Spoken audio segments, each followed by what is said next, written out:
a frase de hoje, aquela de agora em diante? Dizer para vocês, com muito orgulho, anunciar para a nação que o tempo do medo acabou! E aí, meus amigos, boa ou não? Muita coisa aconteceu desde o meu último vídeo, né? Mas olha, dentre tantas coisas que rolaram, pra uma eu não tava preparada? Pro dane-se da Janja? Mas no dia 9 de dezembro, o governo lança campanha por união entre brasileiros de diferentes visões políticas. Olha, depois das pesquisas que mostram o déspota que ocupa a presidência da República derretendo, agora eles querem união. Mas vamos ver o que dizia a deslumbrada da República no mesmo dia 9 de dezembro. Deixar de usar. Gente, a gente precisa deixar de usar o termo bolsonarismo. Esse cara, o inominável, tá ainda elegível, tá? E se tudo der certo, logo ele vai estar, ó. A gente precisa começar a chamar as pessoas de fascista, porque é isso que elas são. E é o fascismo que mata, que nos anula. No papel era vamos construir, vamos construir. Mas a realidade chama todo mundo de fascista porque todo mundo que eu odeio é Hitler. O papel aceita qualquer coisa, até uma assinatura em uma carta pela democracia, por muitos que não estão nem aí pra democracia. Mas quando você fala democracia, soa bonito, né? Parece que você está em busca de algo virtuoso. Papel aceita qualquer coisa. Papel aceita uma ordem de soltura de um membro da cúpula do PCC, o Chacal, que estava em presídio federal. Mas os donos do papel imperam sobre as vontades, como nessa situação aqui. Gilmar Mendes nega pedido para soltar coronel preso pelo 8 de janeiro. Militar foi levado ao hospital nessa segunda, dia 4, com risco de embolia pulmonar. Eu tô falando do Naime. Os que diziam que tudo valia em nome da democracia estão validando isso que eu acabei de ler para vocês. Alexandre de Moraes disse que vácuo gerado no combate à corrupção permitiu o surgimento de uma extrema-direita com sangue no zóio. No mesmo dia lemos a seguinte matéria: novo juiz da Lava Jato absolve José Dirceu em ação por lavagem de dinheiro. Aí fica difícil, né, Xande? Como parar de ter fome por justiça quando pessoas que sobem hashtags vão parar em inquéritos que se arrastam por 4 anos e são perseguidas, enquanto um cara condenado por tráfico, por tirar a vida de outra pessoa, condenado a mais de 70 anos de chilindró, deixa a prisão após decisão judicial, onde a juíza sustentou que a medida tomada estava acompanhando o entendimento da Suprema Corte do Brasil. Tá na matéria, tá exatamente assim, com essas letras. Mas vamos falar de fake news, o que aparentemente é o maior crime do século. Nada é pior do que ter uma opinião diferente dos donos da caneta e expô-la. Expor é perigosíssimo. O crime já tem um nome inventado e jamais incluído na Constituição: desordem informacional. Bonito, bonito, soa bem, é tipo, tomaremos medidas excepcionais em nome da democracia. Pesquisadores ligados a movimentos de esquerda, e vale ressaltar, em período eleitoral, divulgaram uma pesquisa dizendo que 33 milhões de pessoas no Brasil passavam fome em 2022. A pesquisa entregou seus resultados para a mídia, que vem cá, não tem Juninha aqui, né, colega? Nós sabemos de qual lado tá a mídia, e negar isso, tentar dar um ar de imparcialidade, não é ridículo, é criminoso, seja pelo menos honesto. Mas enfim, entregaram essa pesquisa para a mídia, que em período eleitoral a divulgou como verdade absoluta. De uma hora para outra, matérias com fotos de pessoas na fila dos ossos começaram a aparecer aos montes, do nada. A frase "Bolsonaro deixou 33 milhões de pessoas passarem fome" foi repetida à exaustão pelo déspota e a sua staff. O déspota dizia: "Eu acabei com a fome, Bolsonaro trouxe 33 milhões de famintos." Não adiantava discutir, não adiantava dizer que era mentira. Tínhamos uma pesquisa que dizia isso. Era ciência. Hoje, nós sabemos a realidade. A sutil... Pera, deixa eu respirar. Sutil. Sério que meteu essa? Sutil. A sutil fake news sobre a fome que ajudou a definir a eleição brasileira. Ou seja, foi só uma mentirinha, um trenzinho piquititinho, coisa boba, que mudou os rumos das eleições no Brasil. Fomos vítimas de uma farsa científica de um centro de pesquisas que contou com o apoio da mídia para ampla repercussão e o apoio das Cortes Supremas, que nada fizeram. Crime mesmo era dizer que o Lula era amigo de ditadores. Isso de fato fez com que centenas de contas fossem bloqueadas, inquéritos abertos e até uma AIGE pedindo a inelegibilidade de todo mundo. E aqui, um dia eu vou trazer o conteúdo dessa AIGE impetrada pelo PT nas eleições, porque tem um dossiê de aproximadamente 45 pessoas de direita. Vocês merecem ver, eu vou analisar com o meu advogado para ver se isso é público ou não. E se puder ser divulgado, vai dar um vídeo mais que interessante. Mas vamos continuar. A mentirinha que mudou os rumos das eleições no Brasil. Logo podemos concluir que a eleição no Brasil foi pautada em uma farsa, onde a população foi enganada para ter o voto direcionado. Bicho, isso é muito crime. Tipo, muito. E essa farsa foi amplamente divulgada porque a verdade era que só em 2022 o Bolsonaro tirou mais de 10 milhões de pessoas da pobreza e mais de 6,5 milhões da extrema pobreza. Como você acha que teria sido o resultado final das eleições se o divulgado fosse: Bolsonaro tem os menores números para pobreza e extrema pobreza desde 2016. Cara, nós não saímos derrotados das eleições. Não foi um 7-1, filho. Longe disso. Foi 49,1% contra 50,9%. Quantos votos foram perdidos por essa sutil fake news? E eu tô contando isso pra vocês porque o déspota da República tá em período de crescente reprovação eleitoral. E a mídia já admite que em seu primeiro ano de mandato, o Lula já perdeu os eleitores que garantiram a sua vitória apertada em cima do Bolsonaro. Demorou um ano pra ficha cair, que foram todos enganados. As pesquisas indicam que Lula está caindo em todos os segmentos. E eis que, diante desse fato, porque aparentemente ele leu as pesquisas, ele resolve se manifestar dizendo que quem vota majoritariamente para o PT são pessoas que ganham até 2 salários mínimos.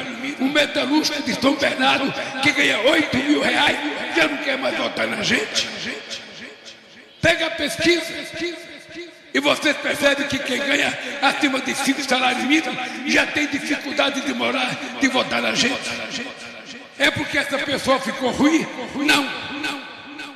É porque possivelmente essa pessoa elevou 1 milímetro do padrão de vida dela, de aprendizado dela, e nós não aprendemos a conversar com ela.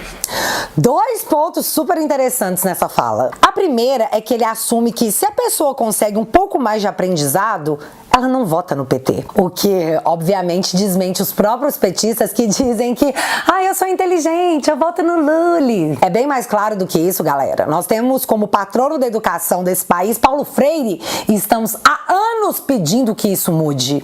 Hoje a matéria da Folha é assim: você acha mais importante a escola dar aula de matemática ou de empatia? As notas do PISA esfregam na nossa cara que não tá dando certo. Para de ser negacionista. O Brasil deixa de lado a formação de estudantes para focar na formação de militantes. Isso precisa parar imediatamente. 7 a cada 10 brasileiros não sabem matemática básica. Matemática ou empatia? E vem cá, segundo o déspota, uma pessoa sem aprendizagem conversa com os militantes do PT. Aquele negócio de só o conhecimento liberta é muito real. E durante muito tempo nós dizemos para vocês que o PT não quer ninguém rico, porque, de novo, o próprio Lula disse que se o cara melhora de vida um pouquinho, ele também não quer mais papo. Então tá bem coerente, para manter a existência do desgoverno, que o povo seja refém do Bolsa Família. Pra que ensinar a pescar se eles podem continuar não sabendo pescar e eu dar o peixe? Eles vão constatar que se eu sair, ninguém vai alimentá-los e nem vão se dar conta que eles podem fazer isso sozinhos. Reféns pelo medo. Medo da fome. 33 milhões de famintos no Brasil.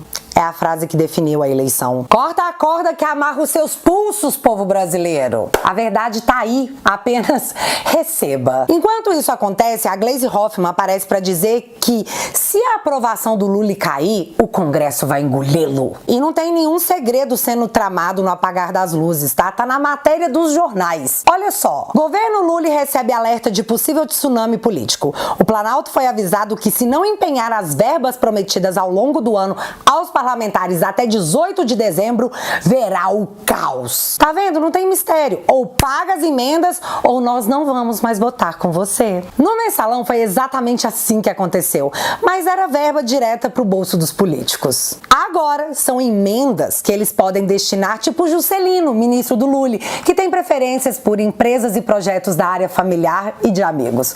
Ou o Janones, que destinou 76% das emendas para a prefeita de Tuiutaba, que por sinal é sua ex-namorada, para bancar show do Alok e show sertanejo. E a maior sacanagem de todas é que esse derrame de emendas é totalmente ignorado pela mídia. E aqui eu vou te explicar uma diferença primordial para que a real dimensão do que ocorreu seja de fato entendida. Vocês lembram do orçamento secreto, né? Isso também foi munição da mídia contra Bolsonaro. As emendas do relator tiveram seu nome alterado. Orçamento secreto do Bolsonaro. Gleisi Hoffmann chegou a dizer que esse era o maior escândalo da história do Brasil. As emendas do relator, que a mídia chamou de orçamento secreto. O negócio é que o Bolsonaro jamais teve participação na destinação desse dinheiro, pois, como o próprio nome fala, são as emendas do relator. Ao contrário do que a mídia levou milhões de pessoas a acreditarem, não era o Bolsonaro que destinava esse dinheiro aos parlamentares, e sim os próprios parlamentares, entre eles mesmos, através de um relator. Para ficar mais claro, uma fatia do orçamento, uma grande fatia, diga-se de passagem, foi retirada do controle do executivo, no caso o presidente da República à época, Jair Bolsonaro, e destinada para o Congresso. Como você vai negociar a aprovação de projetos se quem decide para onde vai o dinheiro não é você? Mas olha que interessante. Após as eleições de 2022, no mês de dezembro, a Rosa Weber retomou a votação sobre a constitucionalidade ou não das emendas de relator, o dito orçamento secreto. E em seu relatório ela disse que, ops, isso aí não é constitucional. Dessa forma, já com o déspota eleito, todo o orçamento das emendas de relator ou orçamento secreto saíram das mãos do Congresso brasileiro diretamente para o controle do Executivo. Agora, o déspota. E é esse dinheiro que agora é reclamado pelos parlamentares porque existem, sei lá, condicionantes. Se você votar comigo, eu libero sua emenda. E é por isso que você tá lendo de 15 em 15 dias matérias dizendo que o governo tá liberando bilhões em emendas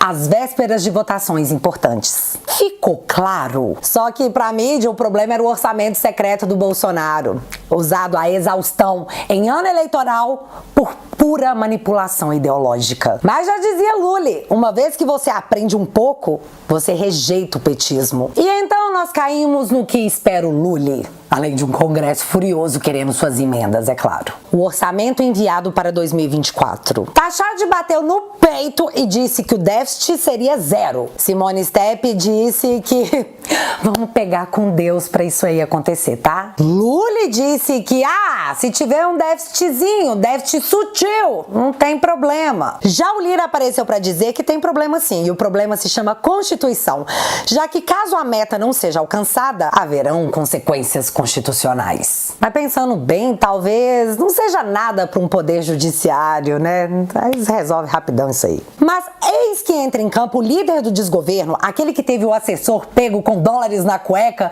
dizendo em alto e bom som: se tiver que fazer déficit, vamos fazer, senão a gente não ganha a eleição em 2024. Vamos entender. Um projeto de poder será colocado acima do bem de uma nação. O dinheiro é prioridade para ganho eleitoral, não para melhorias para a população.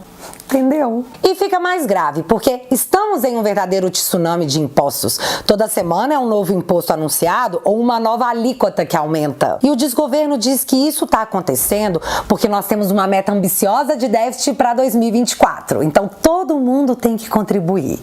Mas aí o líder do governo na Câmara aparece para dizer que a prioridade não é essa, tá? A prioridade pro seu dinheiro é vencer as eleições. Com o seu dinheiro, galera. Com o nosso dinheiro. E com o nosso dinheiro, Lula segue viajando, gastando bilhões com essas viagens. A desculpa seria que essas viagens vão trazer investimentos para o Brasil. Mas a realidade é que não só o investimento estrangeiro caiu 40% no primeiro ano do déspota, como também a diplomacia do Brasil segue ladeira abaixo. E isso é fato. Fato! Não opinião.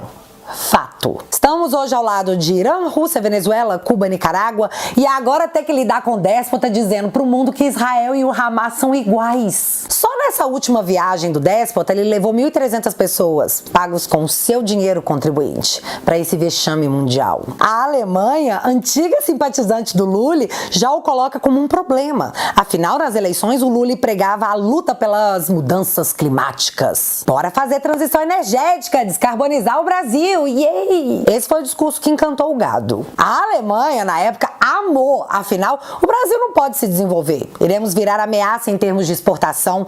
Temos que ficar no nosso chiqueirinho, limitados, achando que a culpa do carbono do mundo é nossa. Mas aí o Lula vai entrar para a OPEP, para integrar o hall dos maiores produtores de petróleo. E a cara da Marina, nossa, como eu queria ser um mosquitinho. E se você acha que eu tô criticando isso, você tá enganado, meu amigo, isso foi maravilhoso. Pra mim, né? Pro carinha que votou no Lula, não. Ele pode ter ficado chateado, pá, mais tapeado que o pica-pau. Ah, vocês lembram também dos Yanomamis, que também foram usados no período eleitoral como se Bolsonaro estivesse permitindo o genocídio indígena? Cara, isso foi muito forte. Veio a campanha pesada da mídia. Aí entraram os artistas da Globo, os militantes do Twitter, o bonde todo. Pra agora, o desgoverno anunciar que não vai mais divulgar os dados de Yanomamis que perderam suas vidas devido à alta dos números. Pega mal, né? Não, e você não adivinha. É com amor. Ninguém liga. Não tem artista subindo hashtag e fazendo vídeo coletivo. Do nada, ninguém se importa mais. Era só no período eleitoral mesmo. E aqui, eu não vou nem falar do desmatamento recorde que segue em 2023, tipo no Cerrado, que aumentou mais de 200%, porque, de novo, isso não é mais um problema. Se fosse o Bolsonaro, seria um problema. Mas é o Lula, então ninguém liga. Pode procurar, revira a internet. Te desafio. Ninguém tá nem aí. E sabe a história de miliciano? Ai, miliciano. Pois então, o deputado do Fazueli foi pego como participante de uma milícia. E acredite, teve militantes da esquerda dizendo que o cara era bolsonarista, mesmo com dezenas de fotos e vídeos que deixavam claro que ele era da turma do Fazueli. E isso não é desonestidade intelectual. Isso é mais uma sutil fake news. E mais uma vez a justiça não liga. Não liga. Ainda voltando na questão internacional, o Lula disse que se o acordo entre União Europeia e Mercosul não der certo, paciência. Paciência. Fazer o quê? Vida que segue. Esse é o líder da nossa nação. Mas os BRICS, que tem um monte de ditadura, opa, é nóis, fiote, traz a Venezuela também. É a festa da companheirada, tá faltando Maduro. Gás mais caro para 2024. A energia também, mais de 10%. E o aumento da energia é um caso interessante, já que a Agência Nacional de Energia Elétrica propôs um fundo de mais de 37 bilhões, o maior orçamento dos últimos 11 anos. E é com esse fundo que é bancado os subsídios dados pelo governo e pelo Congresso. Mas olha só que legal, 88% desses mais de 37 bilhões serão repassados para a população através do aumento da conta de luz. Você entende que o desgoverno dá o peixe, fica com os louros e depois envia a conta embutida no aumento da sua conta? Genial! Todo mundo vai achar que é de graça, mas a real é que tá todo mundo pagando. A cesta de Natal tá quase 9% mais cara. O arroz também, mas o arroz a Miriam Leitão disse que era por conta das mudanças climáticas. Isso aí não é culpa do desgoverno, não. A maioria das pessoas disseram que vão gastar menos com presentes de Natal esse ano. Mas a jornalista da Globo falou que possivelmente é porque as pessoas gastaram seus dinheiros para quitar suas dívidas com o programa do governo, o Desenrola. Não. Na verdade, ela disse que a confiança no déspota caiu por esse motivo. Porque as pessoas estão pagando as dívidas e não sobrou para comprar picanha e cervejinha. Cara, eu não tô brincando, ela realmente disse isso. As exportações do Brasil também caíram drasticamente. O PIB está sendo revisado para baixo. A arrecadação, mesmo com a alta de impostos, segue caindo, continua caindo sempre, ó. A indústria está estagnada e as demissões em massa já começaram. As varejistas também estão demitindo em massa, às vésperas do Natal. Só que aí aparecem os economistas do mundo já dizendo: forte crescimento da economia brasileira chegou ao fim. E isso aí você também pode ler que é o que foi plantado por Bolsonaro e Paulo Guedes, sabe? Acabou. A colheita já era. Sorria.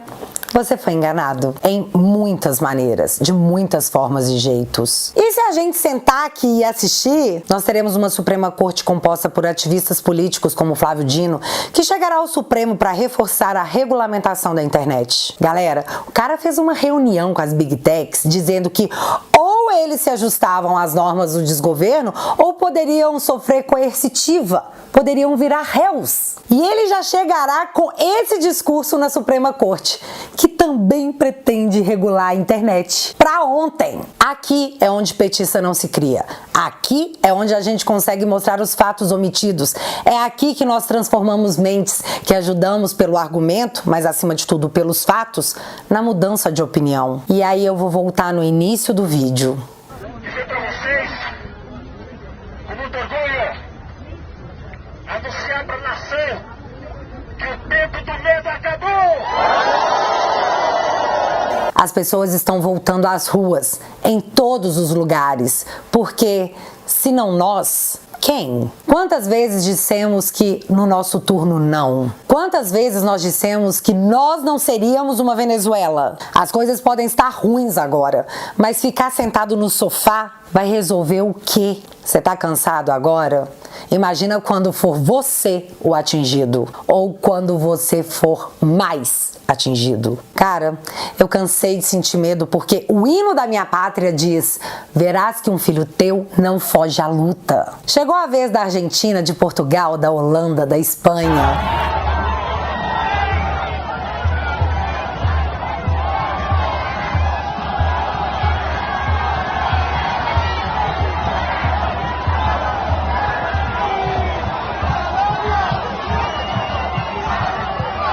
Nós vamos voltar. Não é uma questão de se, é de quando. Mais perto, mais longe.